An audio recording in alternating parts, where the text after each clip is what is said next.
All right, we are live. Hello, everybody. Welcome to another edition of Black Bear Medicine Bag. Dousti si Dunela. Hello, family. Listen, Chi, Kiviagu, or Dagote. All right, today I have Peter Conner Estrada. And he's going to go ahead and tell you more about himself and what tribal nations he represents. Okay, my name is Peter Conner Estrada. It's what I use more commonly, but I was born Pedro Estrada. Uh, I'm from the Yaqui tribe and out of Guadalupe, Arizona. The headquarters is in Tucson, Arizona. As far as I know, my grandfather said that we were Yaqui Mayo. I also know on my grandmother's side there is some Opata or Pato from Mexico. Uh, my mom's side is from back east. They came from Virginia, Ohio, West Virginia, Kentucky, that area. The original family members, both sides of my mom's mother and father, my grandparents, mixed with Cherokee, paw monkey. I know my grandfather said specifically that we are Mohawk on his side, and on my mama's side, he said that they were Oneida. Most of my time since I was born here in Phoenix, Arizona, has been with the Yaqui tribe. So I can say in Epopeo Strata Tale, I am Peter Strata, or my name is Peter Strata. Yosim Chani Abu Kitchamalea, which is basically a welcome to the show. I believe it's more translated, may the Lord bless you and keep you. It's very interesting. I do a lot of linguistics. I've worked on linguistics worked on linguistics for the tribe and taken some Yaqui classes, as well as Tempe School District. I've also taught school, uh, kindergarten through 12th certified K7 and or K8 7 through 12 ESL endorsed. I've taught bilingual classes, Spanish, English. I'm not fluent enough to teach like uh, Yaqui English classes purely. I've attended meetings in Tucson on the Yaqui Tribe Reservation there for the Language Commission. Meetings that were specifically taught or spoken mostly the Spanish. And a lot of the Yaquis that come from Mexico speak no English. They only speak Yaqui and Spanish.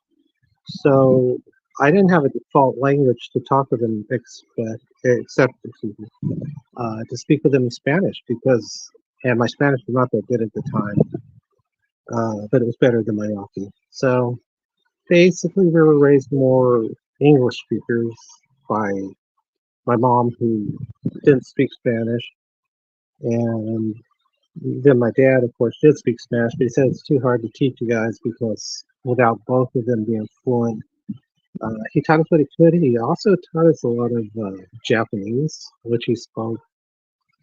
He spent about 3 or 4 years in Japan during the Korean War, so his Japanese was pretty good. He also taught us a little Korean, and I took a Korean class in school too. But uh, basically, just due to the fact that dealing with the different races and cultures on both sides, my mom being, I guess what we call uh, white and Native American, and my dad being mostly Spanish mix, Yaqui Mayo, and even on my DNA it came up a little bit. We have a little bit of Jewish. Uh, what else do I have? Middle East. They call it North African. I guess the Middle Eastern or Arab. And so a little bit also. Um, I believe it's Cameroon, Congo, and other Bantu tribes. So I've got everything going on in there, really. There's more than that. There's Portuguese, there's Basque, there's, uh, but mostly from what I did in my family genealogy and family history, I found out that they were Spaniards who were Jewish who didn't want to be go through the Inquisition, so they came to Mexico, of course, like everyone else that had a chance to. It was better than renouncing your religion or worse, you know.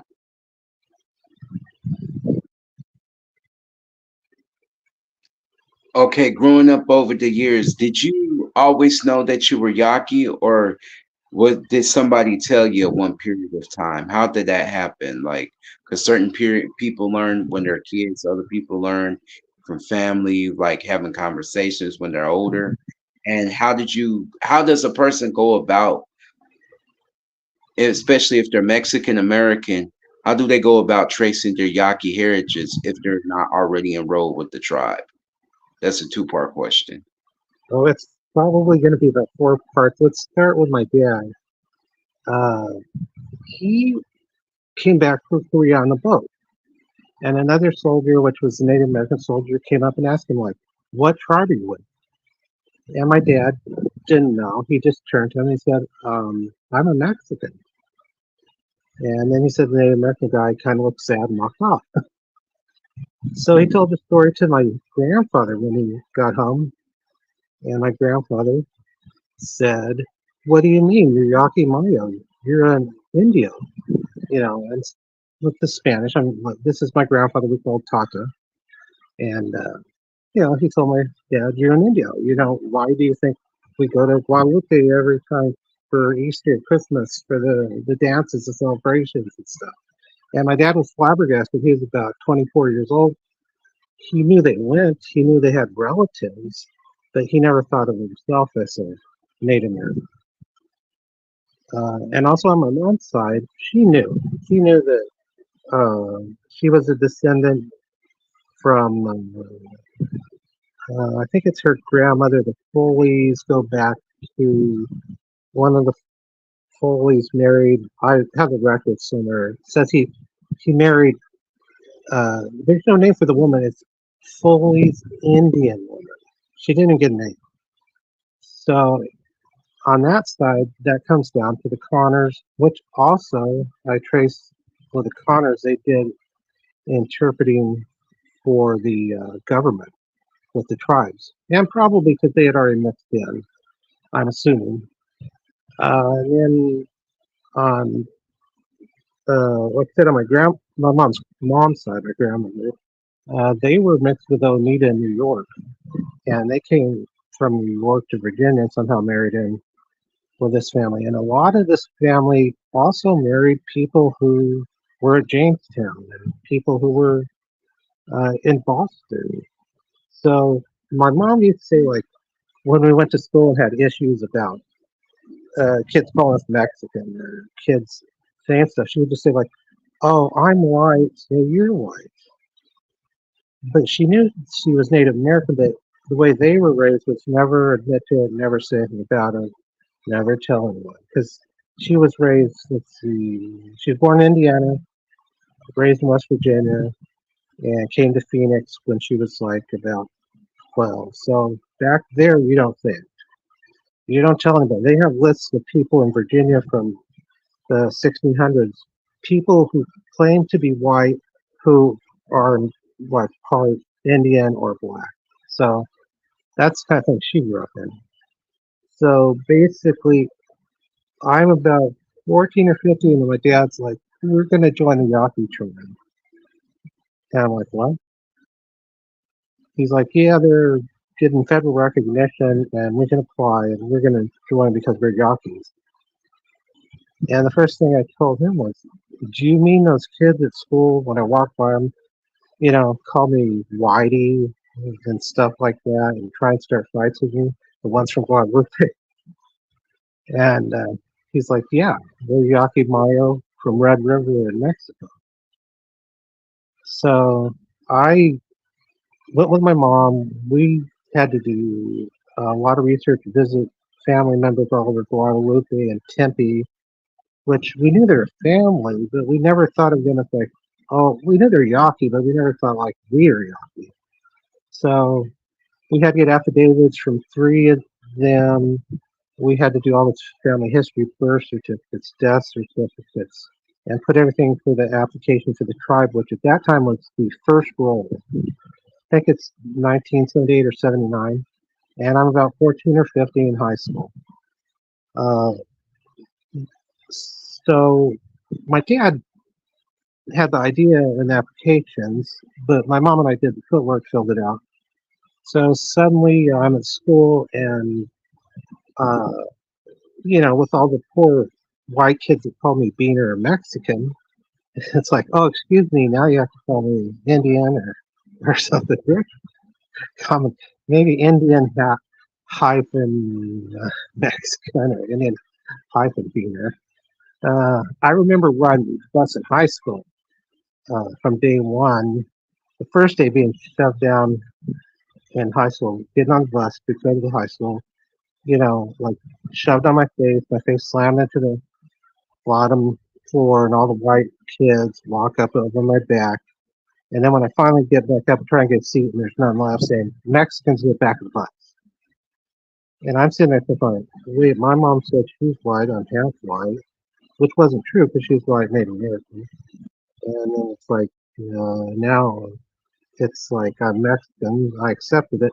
Then it's like a year later we joined the tribe. Joining the tribe quite complex thing.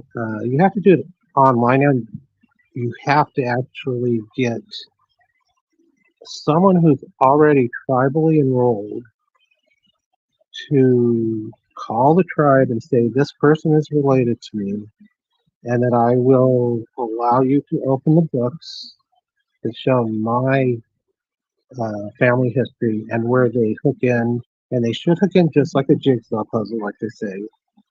Uh, you know, After we joined, other people could just go over to Tucson and later Guadalupe and just grab a paper out, fill it out, and turn in. But it's totally different now. I had a 91-year-old aunt. Well, I still have her. She started joining about 5 years ago. It took us about 3 years back and forth with the tribe in Guadalupe and Tucson to get her in, and she's 91. She's my grandfather's brother's daughter. And since my grandfather, according to the tribe, is Cherokee, my dad's 50, I'm 25%. So my dad's first cousin, this aunt that's 91, actually she might be closer to 93 now, but so she'd be 50% just like my dad. But you think it'd be real easy, like, oh, just let her in, but no, it was paperwork. Her daughter had to do tons of paperwork, her granddaughter, and with her also, it was interesting because in all their research, they found out that uh, uh, my aunt on her mom's side, was Ojimji or Ominji from around Santa Fe or Teos, New Mexico. That she actually has like about 33% bloodline from that tribe, which I don't know if she ever applied to that part or not. But yeah, there's a big problem and issue. We talked about this a little bit in my recent class, not too much, but and I've talked about online. It's the tribe is very protectionist. You know, the tribal chairman, the council, seems the opinion is we don't want it, and it's time to do away with the government's curse that was done in the 1800s, saying, "Oh, you have to have 1/4 to join the tribe." That was purely designed to create genocide through bloodline. So if we get enough of tribal members that have not a quarter blood, the federal government gets to retake the land. The federal government gets to retake the reservation. The federal government often also opened up all reservations to checkerboarding. Uh, the reason for checkerboarding was they figured you checkerboard the reservation. You have a square here that's native, a square here that's just some non-native. Let's call it rather. I don't want to just say white all the time because or like colonizer and conqueror.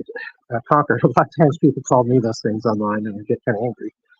But Um, would you want to use the term which I know in the Cherokee Nation they say mixed blood usually refers to white and native, I heard, or just native and something else, or another tribe is mixed blood. Would you refer to yourself more like that? yeah, because I mean, I have a certain amount of indigenous, uh, which according to the DNA is like the Sonoran indigenous Mexico.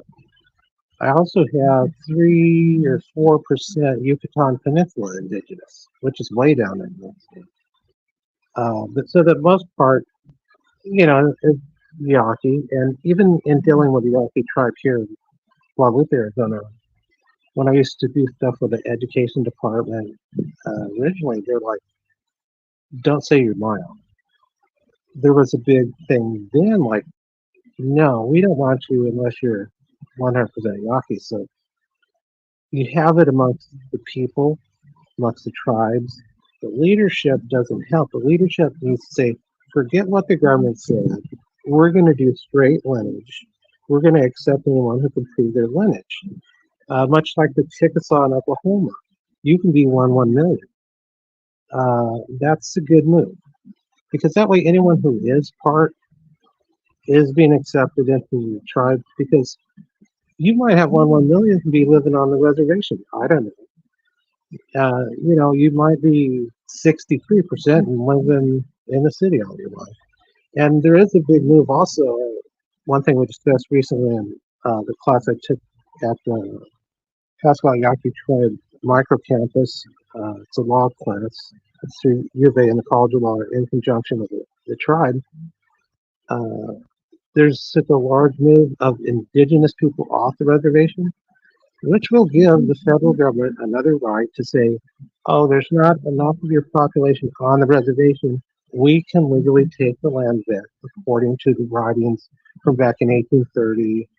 I think it was it Jackson, Stonewall Jackson, that really pushed like, let's get rid of these people, let's do genocide. There's also a thing, that's why I worked on the language commission. We were running short for Tucson, Guadalupe, and not enough people who spoke Yaqui. Uh, because once we went under a certain number, the federal government could say, hey, you don't have enough native Yaqui speakers, we're going to take the tribe away. So the tribal chairman of the council decided, well, we'll just bring people from Mexico, bring them in the vans, bring them to Tucson, Guadalupe, and now we have enough tribal speakers. And the federal government said no, because they are not part of your tribe. They're part of the Yaqui tribe of Mexico. And also, they may have spoke Yaqui well, but it didn't. The tribal, or not tribal, the federal government said no, that won't fly. So I just happened to start in the Yaqui classes. I had heard plenty when I was a kid. That was another thing too. I remember my grandmother saying, was talking one day, my when we called Nana on my dad's side, and uh, I said, "What are we speaking?" And she said, "Peeposh." And I was like, "Okay, whatever." So it took the years later, when I'm like 50 years old, to realize that Peeposh is a Maricopa language. Uh, my grandmother's mother, though, her mother, my grandmother's grandmother, she was born on the Salt River in Tempe, Arizona, by where they put the railroad track through, and they took the land away from the people who lived there for really Salt River Pima or Maricopa. And that's why my grandmother could speak Peeposh or whatever. I might not be saying exactly right, but that's why she spoke that language because her grandmother did, and she spoke it to me. And also, we heard Yaqui here and there. We heard Spanish here and there. Just kind of like it's somewhat of an introduction, somewhat of a submersion, but kind of like the problem my dad had with Spanish. It's just like if you're not talking constantly to the kids, they're not going to learn enough. Because I had to take Spanish in school. My first job, I went to teaching bilingual kindergarten. I went in for an interview, and they're like, "Oh, well, you'll be the bilingual kindergarten teacher. Your name's Estrada." I'm like, "I don't speak Spanish," and they're like, Well, your name's That Estrada. I'm sure you could speak someone. Like, I don't speak that much Spanish. I could say syntete and, and like sit down, or like kayate and shut up, which is really kind of rude. And right. I had They, substitute taught. they assume Uh, because they think you're Mexican that they don't realize that there's Mexican indigenous people who are separate from that who have Spanish that I mean still uses their old language, and but the problem is even in Mexico if you talk your indigenous language they look at you less than you know what I'm saying, so you have to know both languages in everywhere, you know, you have to be more than to prove to them often at times. Also, it's a crazy double standard that they have. yes, it's Yes, like in the Selena movie where her dad in the movie, I think it's Edward James, almost playing part. It says you right. got to be more Mexican than Mexican for the white people. Or for the white people, you got to be Mexican. For the Mexicans, you got to be more Mexican. I can't remember what he said exactly, but it's that. He said we got to be Mexicano to the Mexicanos, and we got to be American to the Americans. It's too much. Which I understand, you know, being black and Mexican Indian. I had to tell the Mexicans about their story, their history. You know, explain how I'm indigenous from my Nana Chavela, who also her name is Isabella Estrella Basso Estrada also. And so that's what I was gonna ask you. Like, for years they were saying she was Yaqui, and then your cousin Carlos Estrada, he was saying we were cousins and we're not. But he said there's a lot of Delgados and Estradas that's on there, and I've been wondering like, how do I find their lineage? Like, do I need to go to the Yaquis in Mexico, or where do I begin? Basically, because everybody's saying my Nana Chavela is not, so I'm trying to get that connection basically. I would do it the way I did it. Mostly, originally, all we knew was my great grandfather, uh, Rafael Estrada, and his wife, Rafael Estrada, which is from the Norwegians in Tempe. So I started looking back. The best thing is really family search, the free one through the LDS church. Then I also did Ancestry.com and I did Genie. And I would go through all three of them, look for hints and stuff like that. And what you're saying, I know that there's some Delgados married in with uh, some Estrada because my second cousin, uh, I believe, he had a house which his girlfriend said the Delgados. And Lionel said, no, that's my house to his girlfriend. Now, this is a guy my age. This is not like the older ones you're talking about, like that were lawyers, Carlos, Lionel, and George. Those are my dad's first cousins. Those are like George. Carlos is still alive. He's 93, and George is still alive. He's like 82. So they are really intermixed, and also with them and the other Stratas in Tempe is I think we probably have more extensive work research about the Stratas in Tempe than they do, and more paperwork. I'm kind of by nature the Native American family historian, the one who records everything, the one who reads everything, the one who sat there with the older people when they talked about family history and sat there and listened instead of going and playing with other kids. And I've read about this in Native tribes, and it's basically that's what I was like. When Auntie Bill and Auntie Leona were arguing about who's illegitimate back in the 1800s, I was sitting there listening years old. Um, Now they might more a little know a little more about the Delgados, but um, I was going to say too with the Yaqui stuff, like you were mentioning earlier. I never knew how bad it was to be native in Mexico. I went there when I was about 24 for the first time, and there were like three kids that came in, and a native woman into the restaurant and wanted food. So I was like, okay, here, just eat my plate. We're going to catch a plane anyway. We're leaving. And the guy in the restaurant comes over and he's like, threw him out. And he's like, no, you can't give them food because they would just keep coming back and coming back and coming back. And what you did is very wrong. And I'm like, I'm not that hungry. There's plenty of food, and I'm ready to catch my plane anyway. I don't care. And it wasn't just the food or the fact that they were begging. It was the fact they were indigenous. I got And I said, can I get a to-go plate? And got to-go plate, took it out there and gave it to him. And then when we were walking away, I think he came out there and started yelling and scolding again. And then I went back later to Mexico. I think it was to build a house with a group from some woman. Um, and they were like, if she doesn't get a house, then her husband had died or something, some accident or whatever. So she didn't have a way to work with. Like basically, if she don't have a house, she has to, be a prostitute and all that kind of stuff. And whoa. she happened to be native too, and she had a few kids. I don't know, 2 or 3 kids. And I guess that's for anybody who's not or doesn't have the resources. But she just happened to be an indigenous woman. And this group I went with is just a guy, and he's like, we're going down with us. I'm like, okay, I'll go down. Yeah. Mm-hmm. I got But then I came back and I taught at South Carolina College. I was teaching, you. what is it, like the bilingual ESL courses.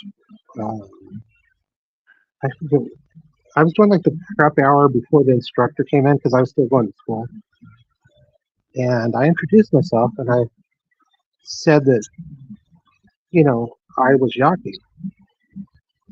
And people in the audience, a lot of the Mexicans, Mexican nationals, uh, they started saying like "pinche Yaqui jodido."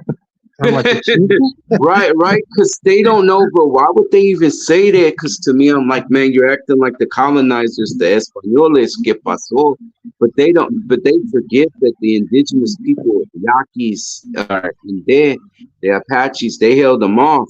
Without them people there, everybody else would be gone. Without the Yaquis that kept fighting and stuff like that. And even to this day, the Mexican cartel uses Yaquis.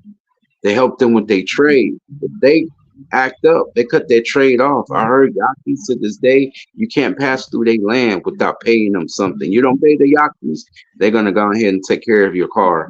I've heard that from another Yaqui guy that I know. They're still to this day are warriors you don't play with, even to this day. That's why they say that because they were raiders and they were sometimes Geronimo. If you remember that movie, and they were showing how like they were saying like they traded with Yaqui people. Geronimo actually asked the Yaquis to come help him, but the Yaquis was like, "We have our own war with Mexico. We're not joining you. We got our own things." No disrespect, but yeah, they had. Even to this day, I've heard that there are Yaquis that are mixed with Mescalero Apache outside of the Reds over there in New Mexico. And then I heard there's some other Yaqui people that I've read about that's in Texas. They're called the Mountain Yaquis. Are you familiar with them? Yes, I kind of looked up that group a little bit, where they're making the Yaqui group in Texas, and And they're they doing a group do. in California too. Yeah, the one that Richie Velas, I guess he was from a different band of Yaqui that's from California. But I wouldn't even be surprised if he's also mixed with that smaller group. How would Seri? Is that how you say it? The Surrey? Seri? Seri? Yeah, I wouldn't be Yes, even surprised because like living in Arizona, a lot of us indigenous people were mixed with more than one tribe because people just intermix after a while. And there were in between people carry people off, like they were still Mexican women, and then they get tired of that, and they were still Apache. It just went back and forth. So we well, got a that was. mixed story. I started to interrupt. I found out too with my great grandfather. He had a brother Francisco. He was kidnapped. They never saw him again. I think he was about 11 years old, kidnapped from Florence, Arizona. And that same great grandfather is the one that came to Tempe. But he also always said he was born in Florence or Sanford.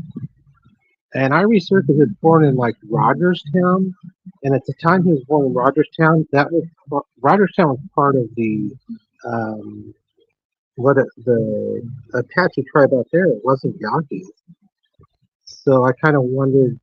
All the records originally said Florence, and I just kept researching. And he was born on San Carlos Apache Reservation. Now, was he part San Carlos? I don't know. Uh, but he is buried in the Yaqui Cemetery in Guadalupe. And there's a lot of like that, like on my grandmother's side, the Opata guy, which he was from Tubac, Arizona. But he comes down through all the way through bloodline to my grandmother, and there's so many of them that are mixed like that. Someone told me, maybe it was you, said like uh, that most Yaquis in Arizona probably have part Navajo, part Tono, Ho'odham, or various tribes. Obviously, in my family, they do. There's mix there. I traced it on paper. Like I said, my grandmother's, so that would be my third great grandmother, was born right there on the Salt River. There's a railroad track there in Tempe. There were no railroad tracks, but she was born in like 1802, and there was a tribe there. And they probably were a Salt River Pima, but for some reason they spoke people. So all that kind of stuff. And in dealing with Mexicans who are from Mexico or Mexican nationals, or even some Mexicans that went to high school here, they'd be like, "I'm pure Spanish." I'm like, even back then before DNA, it's like, maybe you should check into that. You're probably mixed with something indigenous, maybe a little Indio, and they will just get irate and angry and stuff Right, and like then they that. forget about the African mixture because La Mamba is very African, West African, and that's why I be trying to tell people, you guys don't know, but Mexicans carry black blood, even though it's 3 to 5% at the highest, it's still there. And even the Africans here, 'cause I work with a lot of Nigerians and Liberians, they say, "How come in the Mexican stores there's African food?" I was like, "Oh, they brought slaves over from West Africa, the Yoruba people and the people from Senegal and Gambia, all of those places." So Africa is strong, but the Spaniards set up this caste system to look down on the African and the indigenous populations, and but they couldn't fight, they couldn't beat them. And the Spaniards were already scared of the Africans, the Moors, so they had to set up something different when they came over here. They didn't want to repeat what happened in Spain. So for 500 years, the Muslim Moors ruled over them. So they was like, "Nah, that's not happening over here." But it still happened. It still came Yes, out on and top. that Alonso Estrada, who was the first, what is he, the viceroy and governor, he's the son of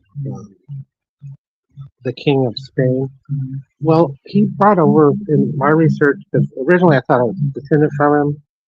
I'm not sure. But, he brought over 200,000 black slaves to Hmm. replace all the native indigenous people he killed.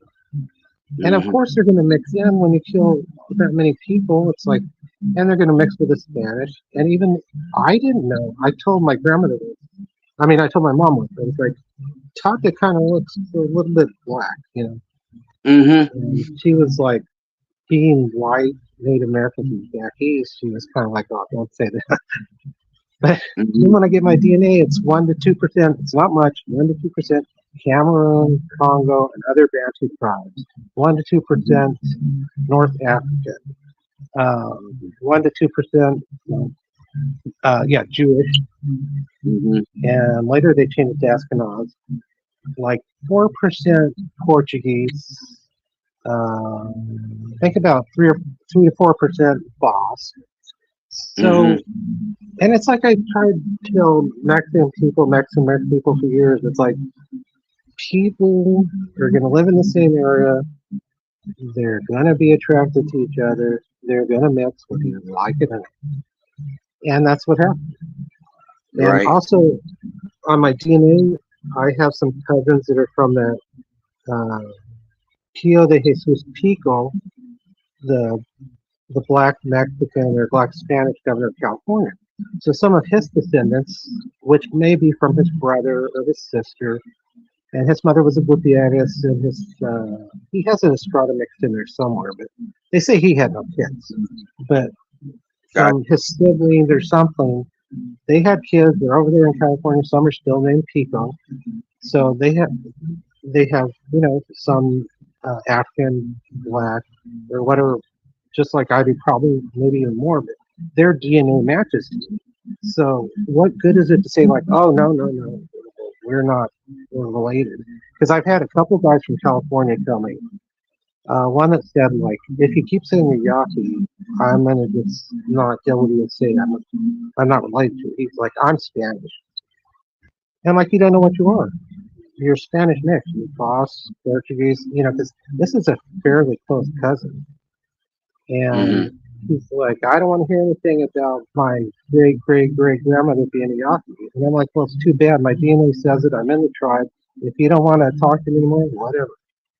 And then there was another one too. Actually, had another cousin in California. There's a female one. It's like she's like, well, I'm Yaqui and something else. I think she said she's Yaqui, Apache, and Navajo. And I'm Mm-hmm. like, your mom is my dad's like second cousin or something. I'm sure I have all the same stuff, except I have a lot more than she does because she only have like 67%. And Got she's you. like, no, you're not Navajo. She's like, no, you can't be Navajo. She's like, I have relatives. Their last name is Gay. She's like, you're not Navajo. You're not good enough. You're Yaqui, maybe mine. I'm like, Got what's it you. matter? Because I got I them hate all to too. cut It's this like, off, but I only have 1%. Um, so I gotta like preserve this. So I'm gonna tell you, we gotta do part two, and we're gonna make sure I charge my phone. But I appreciate you so much, Peter. Like so much, you don't understand. Like I do. I thank you for taking the time for coming on the show to help me get subscribers. I'm trying to get the word out. I haven't worked too much on the southwest side, but I'm trying to. Hello. So yes. So we'll. okay, so hopefully we can do some more later at some other time. Yeah, let me know if I'm talking too much too, because I do talk.